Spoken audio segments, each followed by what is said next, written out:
새해 우리 교회는 이 로마서 말씀을 묵상하면서 하나님께서 우리에게 주시는 은혜를 받고자 합니다. 이 로마서는 무슨 말씀입니까? 라고 물으신다면 그 질문에 대한 답을 지난 2000년 기독교 역사를 통해 말씀을 드릴 수 있습니다. 이 로마서의 말씀이 많은 사람들에게 큰 은혜의 역사를 일으켰습니다. 그 첫 번째 인물은 어거스틴을 들 수 있습니다. 그 한때 마니교라고 하는 사교에 심취했고 잘못된 철학에 빠져서 무척이나 방탕한 삶을 살아갔습니다. 그럼 그가 예수를 믿어서 진리를 찾아보겠다고 애를 썼지만은 그의 삶에 아무런 변화는 없었습니다. 그는 무화과나무 아래에서 간절히 부르짖어 기도했습니다. 어찌하옵니까? 저는 어찌해야 합니까? 이 더러움을 지금 해결해 주옵소서.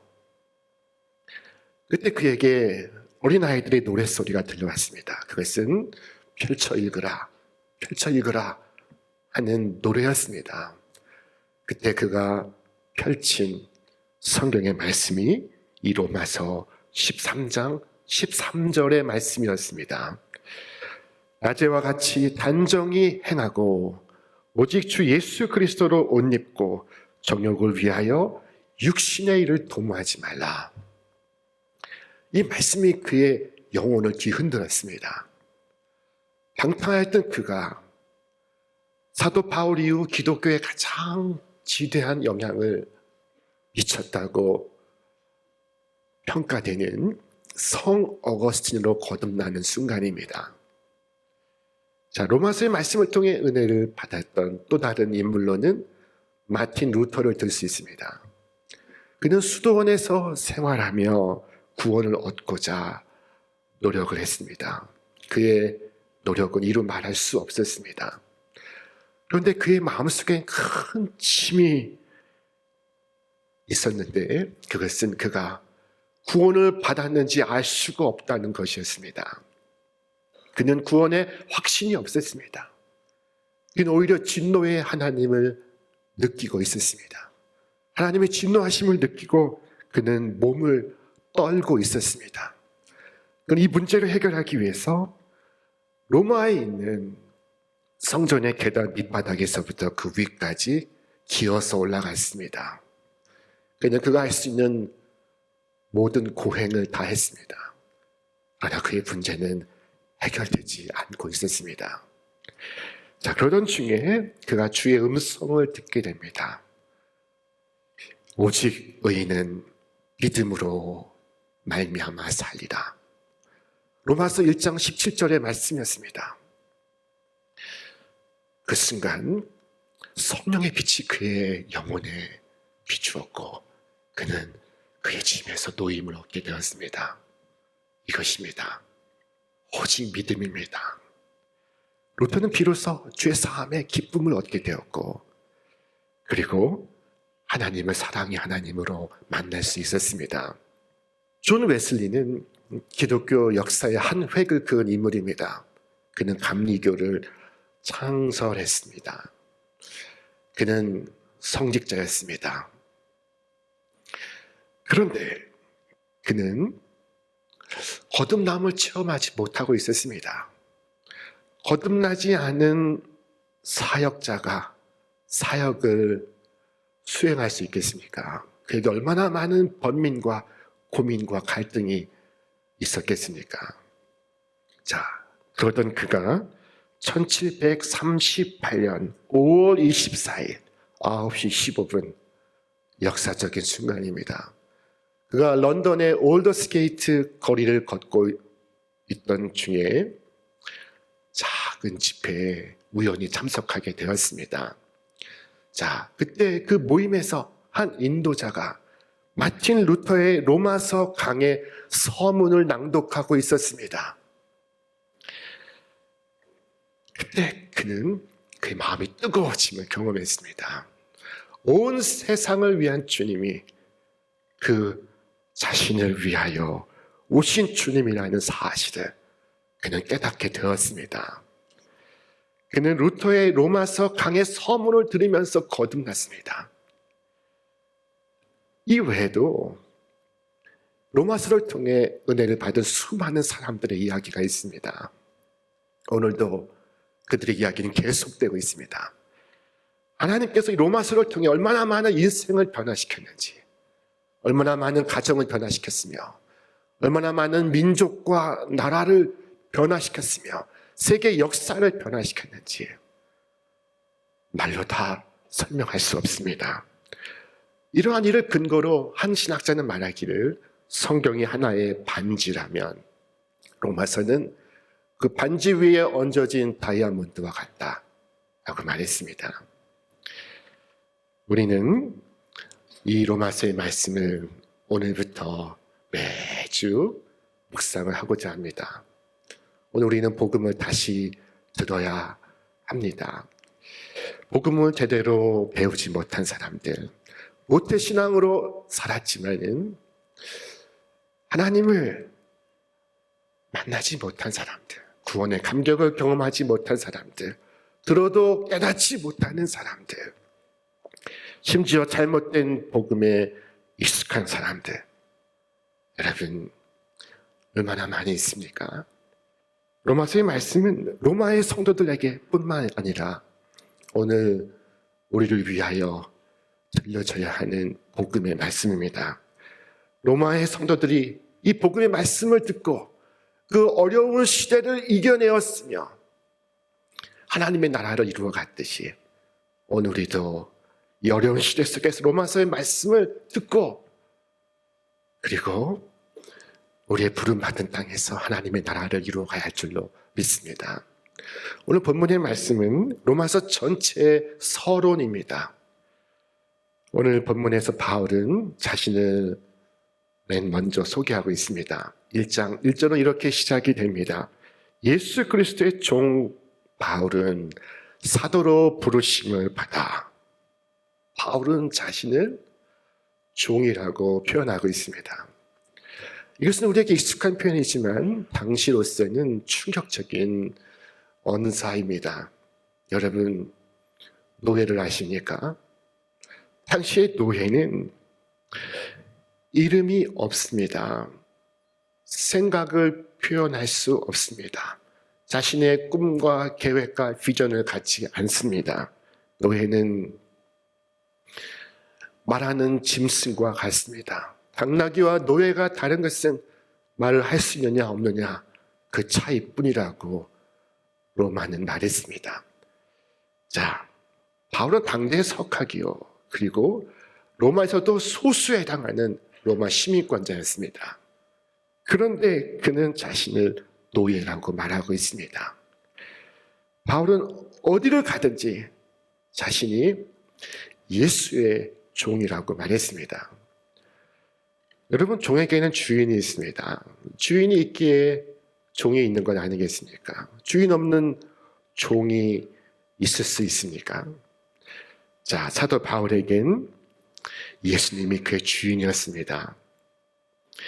그는 예수님의 종입니다. 그는 없고 예수님만 남아 있습니다. 자, 이 바울은 그 자신을 하나님이 보내신 사도라고 표현했습니다. 이 사도란 특정한 목적을 위해 보내심을 받은 사람을 가리킵니다. 오늘 말씀에 이르기를 그는 하나님의 복음을 위하여 택정함을 입었다고 말했습니다. 이 택정함은 우연함과는 정반대의 단어입니다. 그는 하나님을 우연히 만난 것이 아닙니다. 주님과 우연히 조우한 것이 아닙니다. 주님께서는 바울을 아시고 구별해 내셨습니다. 사도행전 9장에 보면은 그가 어떻게 다메섹으로 달려가던 길 위에서 강권적으로 주님께 선택되는가를 보여주고 있습니다. 당시 그 현장에 바울만 있었을까요? 바울의 동료들도 함께 가고 있었습니다. 그런데 그 가운데 이 바울이 택정함을 입었습니다. 바울이 주님께 선택을 받습니다. 여러분 세상에 많은 사람들이 살고 있습니다. 흑암 속에 살아가는 많은 사람들이 있습니다. 그런데 그들 가운데 여러분과 저를 선택하셨습니다. 우리가 저들보다 나은 것이 있기 때문일까요? 그렇지 않습니다. 조금도 나을 것 없음에도 하나님께서 여러분과 저를 택하신 것입니다. 이것을 깨닫는 것은 대단히 중요합니다. 이것을 올바로 깨달을 때 자신의 삶의 목적을 알게 됩니다. 자, 바울은 복음을 위하여 택정함을 입었습니다. 그렇다면 복음은 무엇입니까? 그는 이렇게 설명했습니다. 이 복음은 하나님이 선지자들을 통하여 그의 아들에 관하여 성경에 미리 약속하신 것이다.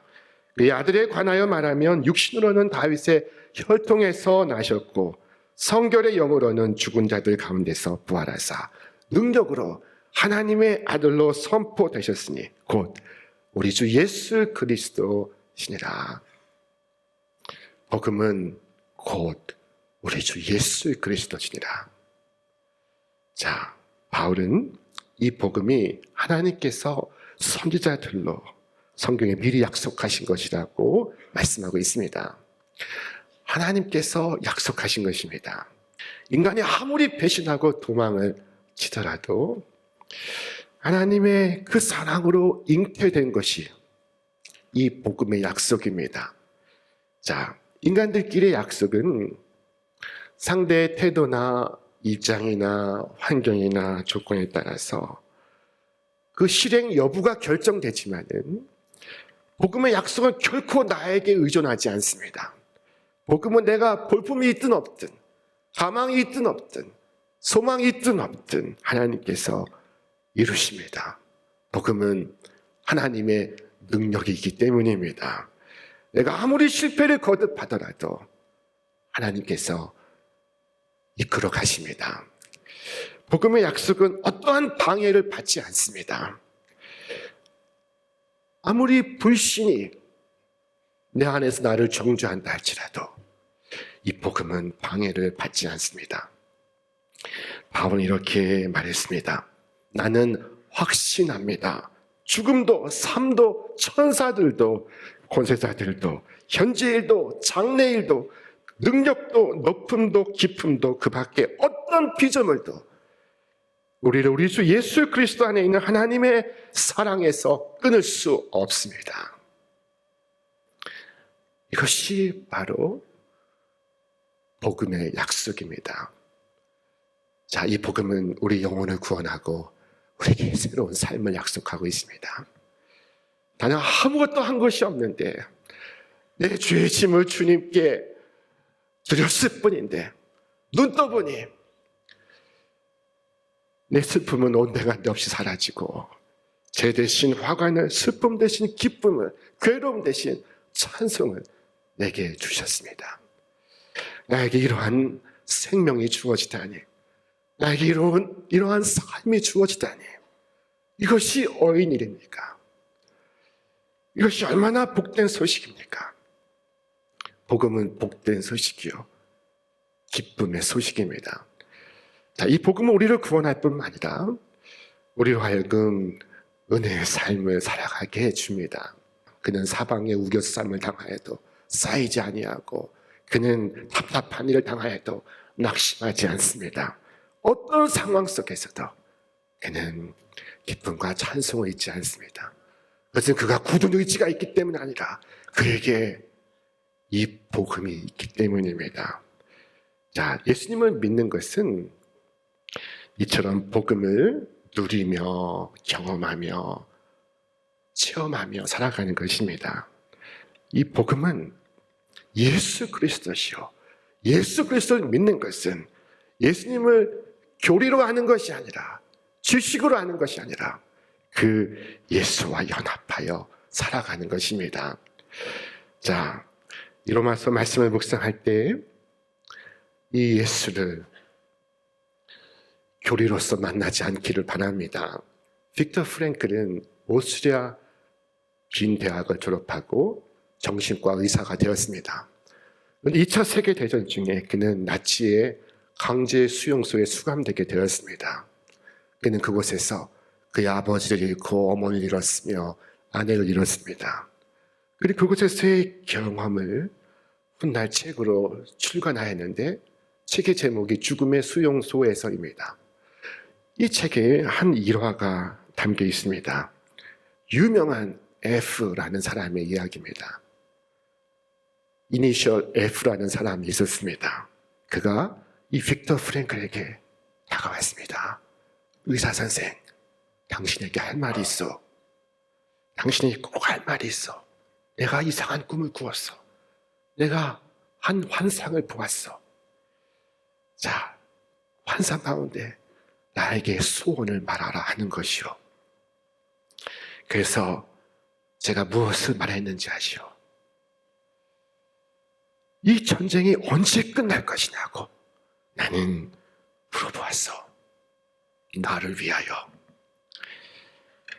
이 전쟁이 언제 끝날 것인지를 나는 물었어. 자, 빅터 프랭클이 물었습니다. 언제 그 꿈을 꾸었습니까? 바로 지난달 말에 꾸었어. 지난달 말이라 하면 2월을 가리킵니다.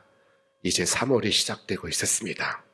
그래, 꿈속에 그가 뭐라고 대답을 합니까? 자, 그가 빅터 프랭클의 귀에 나지한 소리로 속삭였습니다. 3월 30일. 자, 3월 30일에 전쟁이 끝난다는 것입니다. 이 F는 희망에 차 있었습니다. 꿈속에 목소리가 맞다고 확신하고 있었습니다. 자, 하루하루 날이 지나가고 있었습니다. 자, 그런데 이 수용소에 들려오는 소식을 들어보면 이 전쟁이 끝날 것 같지가 않습니다. 전쟁은 더 격화되고 있었습니다. 그가 자유한 몸이 될 가능성이 사라져 보입니다. 3월 29일이 되었습니다. 이 F는 이제 아프기 시작했고 그에게 고열이 나기 시작했습니다. 그가 헛소리를 하기 시작했습니다. 그리고 3월 30일 그는 사망했습니다. 죽음의 원인은 발진 티푸스였습니다. 그리고 그날 전쟁이 끝났습니다. 그는 왜 죽었을까요?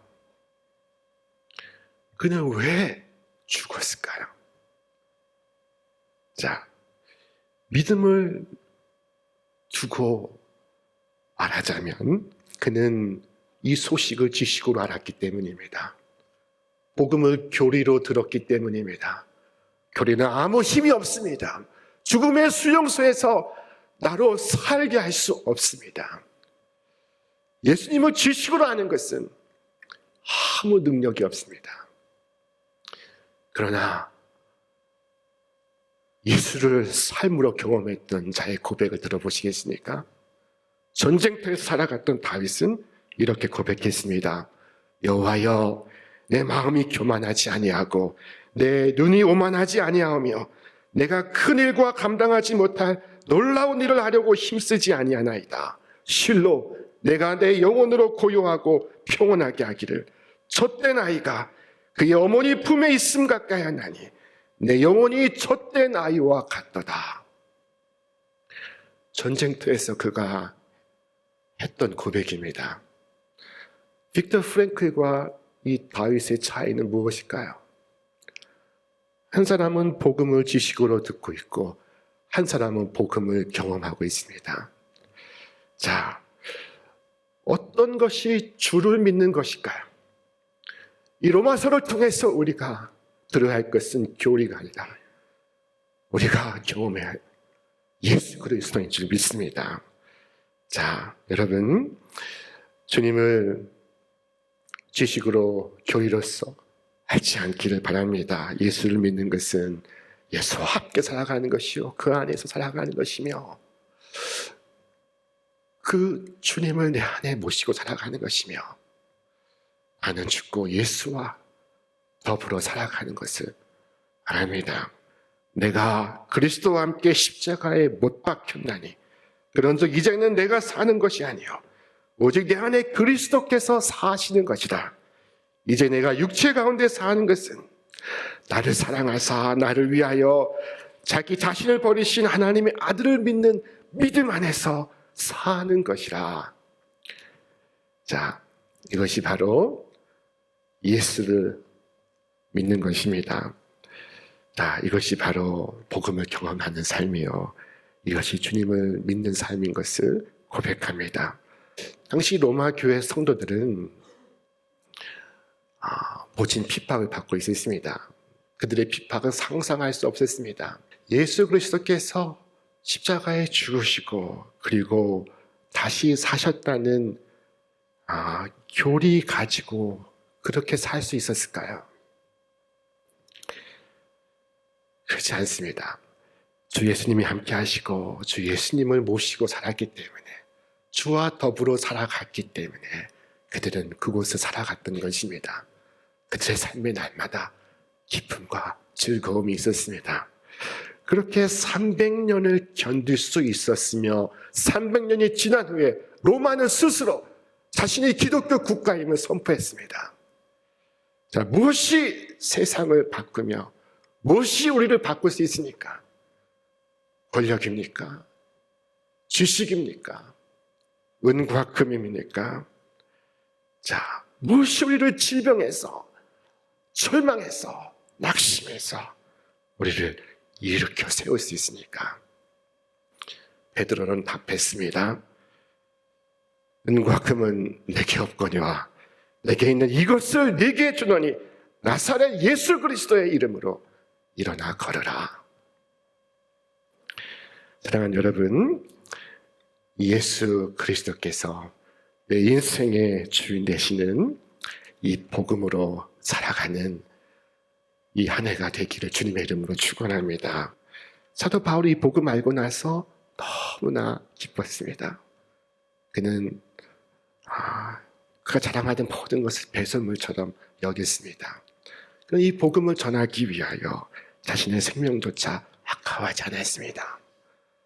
자, 복음은 삶을 바꿉니다. 인생을 바꾸고, 가정을 바꾸고, 가문을 바꾸며, 나라를 바꾸고, 세계 역사를 바꾸어 왔습니다. 이 로마서 말씀 묵상을 시작하며 여러분 기도하시기 바랍니다. 하나님, 어거스틴처럼, 루터처럼, 웨슬리처럼 예수 그리스도가 주인되는, 내 삶의 주인되는 이 복음을 경험하게 하옵소서.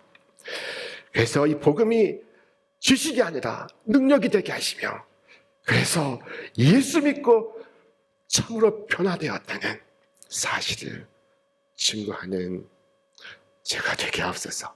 기도하시기 바랍니다. 자, 이 로마서 말씀 묵상을 통해 성령께서 여러분에게 생명의 빛을 비추시기를 바랍니다.